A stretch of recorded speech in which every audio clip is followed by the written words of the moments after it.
Hey everybody, it's Ron from Pick Dawgz, and this is Ron's Rundown. We're going to go over the MLB games scheduled for Tuesday, May 23rd, 2023. Now, if you like what you see, make sure to give this video a big thumbs up and subscribe to our channel. Don't forget to put your baseball picks in the comments section below. And if you're looking for my best bets, you can find those at the Premium Picks tab at pickdawgz.com. Alrighty, let's get into it. Here are the games for Tuesday in Major League Baseball. First up, we go to Cleveland as the White Sox take on the Guardians. Dylan Cease and Logan Allen are your projected starters. I thought Dylan Cease pitched pretty well in his last start against these Guardians. He finished with a quality start, 6 2/3 innings, 3 earned runs. It wasn't enough for the White Sox to grab the W, but Cease has pitched well against these Guardians in the past. And Logan Allen, although you look at that line, 5 2/3, only 1 earned run against the White Sox last start. I watched that game, gave up a lot of base hits, a lot of sharp contact. His control is off a little bit in that start as well, and the White Sox are hitting lefties very well in the month of May.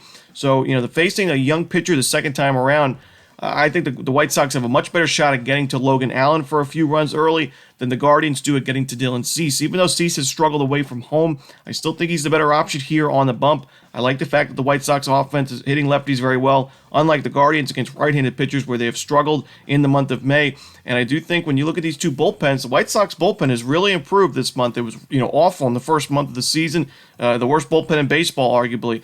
But in the month of May, it's really made some improvements, both ERA-wise and the advanced numbers like Sierra. So I like the White Sox to get the job done here. Give me the Chicago White Sox on the money line. Next up, we see the Texas Rangers taking on the Pittsburgh Pirates. Nathan Eovaldi and Rich Hill are your starters. The Rangers have hit lefties very well in the month of May. In the team OPS department, the Rangers are third in baseball. Low strikeout rate and a high walk rate to go with it. Now, the BABIP for the Rangers against lefties is very high at 404 in the month of May. So, very unsustainable. There are some regression concerns there, but I still think the Rangers will be able to get to Rich Hill, even though he's pitched well in the month of May. Look at his last two starts, 9 2/3 innings combined, only 1 earned run. His last start, he went 6 innings, shutout baseball against the Tigers, 7 strikeouts. However, Rich Hill has not really been very sharp at PNC Park. On the road this season in 23 1/3 innings, a 2.31 ERA. At PNC Park, a 5.25 ERA in 24 innings of work, a 307 opponent's batting average with 5 home runs allowed and only 17 strikeouts in those 24 innings. So Hill has struggled at PNC Park. Nathan Eovaldi, on the other side, has struggled at home himself. Luckily for him, he's on the road in this one. He's got an ERA below 2 on the road this year, a 1.83 ERA. 34 1/3 innings, no home runs is the big thing for me. For a guy like Eovaldi who gave up 2 homers in his last start and he has had issues with the long ball in different parts of his career, having no home runs allowed on the road with 35 strikeouts, that's where I would want to be. So I like the Rangers in this spot. I'm going to take them on the money line. Next up, we see the Arizona Diamondbacks taking on the Philadelphia Phillies. We're going to see Ryan Nelson going for Arizona. No official starter for the Phillies right now. But I have seen some rumors that Dylan Covey, who was the latest pickup by the Phillies from waivers, they picked him up from the Los Angeles Dodgers. He could be in line to open or give the Phillies a couple of innings in this game. It may be a bullpen game overall, but any way you slice it, I like the over in this one. If Covey is the guy who starts here or opens for Philadelphia, he struggled with the Dodgers, and that's one of the reasons why he was put on waivers. He went 4 innings at the major league level this season. He gave up 2 earned runs and 2 home runs, so a 4.5 ERA. Obviously a very small sample size, but when you look at his minor league numbers, he had an ERA at 4.22 in AAA and less than a strikeout per inning. At AAA, 7.9 Ks per 9 is also his control was way off, 5.1 walks per 9. So the Diamondbacks, very, very good lineup against right-handed pitchers. I think that they can get to Covey for a few runs early on. And the Philadelphia Phillies are also hitting righties very well in the month of May. Top 10 in baseball in WRC plus against those right-handers. You're facing Ryan Nelson, who's got an ERA above 5 this season. 1-2, 5.48 ERA. Nelson pitched well in his last start, but the team he faced, the Oakland Athletics, before that he gave up 4 earned runs and 2 homers against the San Francisco Giants. I think the Phillies can get to him for at least a few runs early, and if not, the Arizona Diamondbacks bullpen's kind of been inconsistent this year. I could see some late scoring in this game as well. Give me the over in Arizona, Philadelphia. Next up, we see the St. Louis Cardinals taking on the Cincinnati Reds. Graham Ashcraft and Adam Wainwright are your projected starters. I like the over in this game, but I also like the Cardinals to win this one on the run line. I could see both teams getting on the board early in this one, but I think the Cardinals' offense is going to be too much in the end. As you know, Ashcraft has struggled now. After a really good start to the year, just hasn't looked the same out there. In his last start against the Colorado Rockies, now granted that was at Coors Field, but still 7 earned runs and 10 base hits in 5 innings of work. And the Cardinals, the hottest lineup in baseball against right-handed pitchers, and it's not really even close. Number 1 in baseball in WRC+, team OPS, and isolated power in May. Their strikeout percentage is low. Their walk percentage is pretty high. And I think they can get to Ashcraft for a few runs early. And the Cincinnati Reds bullpen, not really doing too well in the month of May. Right now, the 6th highest SIERA in this month. So I like the Cardinals offense to go off in this game. I'm going to take the over and the St. Louis Cardinals on the run line. In our next game, it's an AL East rivalry between the Toronto Blue Jays and the Tampa Bay Rays. Jose Barrios and Taj Bradley are your starters. You know, Jose Barrios, although he pitched pretty well in his last road game against the Pirates, he's still a fade for me when he's pitching away from Rogers Center, especially against a very potent Tampa Bay Rays lineup. Barrios at home, a 2.22 ERA and 24 1/3 at the Rogers Center. On the road, 28 1/3 innings, 296 opponent's batting average, 4 home runs, and a 6.67 ERA. Just can't trust him against one of the best lineups in baseball against righties. And Taj Bradley quietly putting together a pretty solid campaign, 3-0 with a 3.54 ERA. He's got 27 strikeouts in 20 1/3 innings of work. Now, he has struggled a little bit at Tropicana Field, but I still think he's the much better option in this game. So give me the Tampa Bay Rays on the money line at the Trop. Next up, we see the New York Yankees taking on the Baltimore Orioles. Kyle Bradish and Garrett Cole are your projected starters in this one. Now, there's no surprise to see the Yankees as big favorites in this game. They're playing at home at Yankee Stadium, and they got Garrett Cole on the mound, their ace. He's 5-0 with a 2.01 ERA. Even better numbers at Yankee Stadium, 1.18 ERA. However, Kyle Bradish is going into this start pretty good form himself. 6 2/3 last time out against the Angels. A very tough Angels lineup against righties. He only gave up 1 earned run. Before that against the Pirates, 6 innings, no earned runs, only 1 unearned run, 6 strikeouts, and a 6-3 Orioles win. This is an Orioles lineup and just a team in general that even if they're down early, they've managed to earn a lot of comeback victories already this season. And their bullpen's been solid. Kyle Bradish is in good form. Garrett Cole, his form's been a little shaky as of late. He's faced some tougher lineups in these last few games. The Rays twice and then the Toronto Blue Jays, giving up 4 home runs in his last 3 starts. His strikeout numbers in his last 2 games, only 10 strikeouts in 11 innings. I like to see Cole at least a strikeout per inning, usually more than that. But I do think the Orioles can at least compete here. Their offense has been solid against right-handed pitchers. I'm going to take the Baltimore Orioles plus the 1.5 runs. I think it could be a 1-run game either way, so give me those 1.5 runs. Next up, we see the San Diego Padres taking on the Washington Nationals. Yu Darvish and Mackenzie Gore are your starters. I don't love this spot here for Mackenzie Gore. He's struggled when he's faced teams that hit lefties pretty well. We saw that last start against the Marlins, where he gave up 4 earned runs and a homer against a Miami team that's had much better numbers against lefties than against righties this season.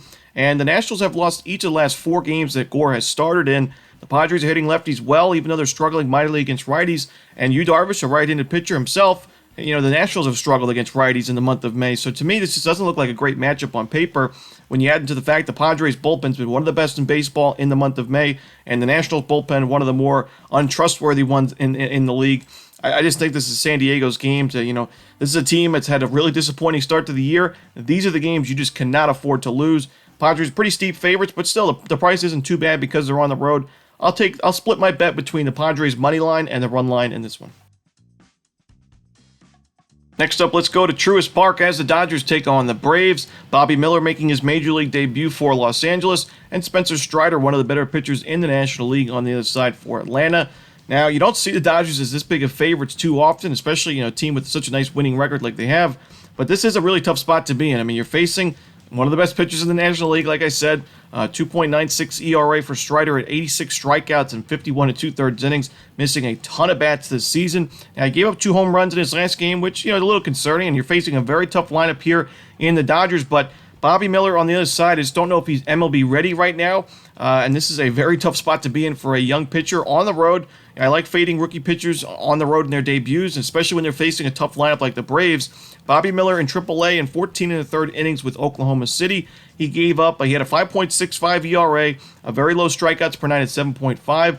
Walks per 9 was up there. The home runs per 9 at 1.3 is concerning as well. I just don't love this spot for the Dodgers or Bobby Miller. I'm going to take the Atlanta Braves on the run line at home. Next up, it's the Detroit Tigers taking on the Kansas City Royals. No official starter for Kansas City right now. We should see Eduardo Rodriguez going for Detroit. Now, Rodriguez was pitching really well, but his last start was not his best, that's for sure. And I don't really love this matchup for him either here against a Kansas City team that has hit lefties pretty well overall this season and definitely in the month of May. When you look at the numbers, in isolated power, the Royals are ranked 7th in the league. Team OPS, they're ranked 8th. Very low strikeout rate at 16.4%. That is the second lowest in the month. And their walk percentage is also creeping up there at 11.9%, second highest in baseball against those left-handed pitchers. They make a lot of sharp contact, and Rodriguez's last start, 4 earned runs, 6 base hits, 2 walks, a homer against the Pirates in an 8-0 Tigers loss. When you've got a starting pitcher that, he's obviously had a really good season so far, but when he's in a little bit of bad form and you don't really have that great offense to back it up, giving up a couple runs early on in this game could be enough for the Royals to just run away with it. So I'm going to take the Kansas City Royals here at Kauffman Stadium. I'm going to take them on the money line.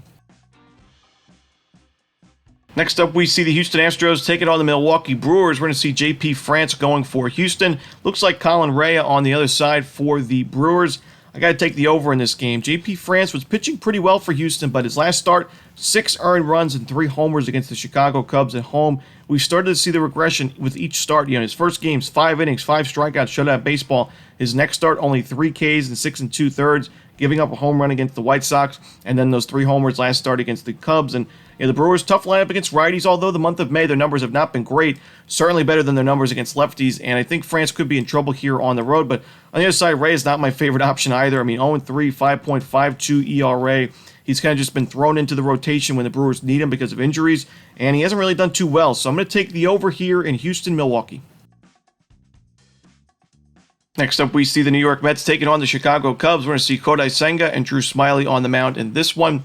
I'm going to take the Chicago Cubs in the first 5 innings in this one on the money line. Drew Smyly's pitched really well at Wrigley Field this year. 2.14 ERA, 26 strikeouts in 21 innings, only 1 home run allowed. The Mets have hit lefties a little bit better in the month of May, but still not great numbers overall. And I do think Smyly will pitch well in the first 5. Now, the Cubs bullpen has been solid overall this year, but the New York Mets are playing baseball like they did last year, where they were never out of ball games. They were able to put together significant rallies and comeback victories. We saw that in the Rays series and in the game against the Rays, where it was back and forth and Pete Alonso hits the walk-off homer. We saw it in the Guardians series in the doubleheader. So I don't want to go against this Mets team in the full game. Kodai Senga, his control can be off at times. We see him walk a lot of batters this year, 26 walks in 43 innings. He's got really good strikeout stuff. He could pitch pretty well early on, but I still think that the base runners that he allows could come back to hurt him in a game like this at Wrigley. I'm going to take the Chicago Cubs in the first 5 innings on that money line. Next up, we see the Minnesota Twins taking on the San Francisco Giants. Alex Cobb and Sonny Gray are your starters. 2 veterans off to amazing starts this year, but I do think there's some value with the San Francisco Giants in this spot. Alex Cobb has really worked on his ground ball stuff this season. His ground ball to fly ball ratio overall this year is at 99-59. Unbelievable stuff from Alex Cobb. The Giants have won his last 3 games on the money line, and they've won 5 of the last 6 as well.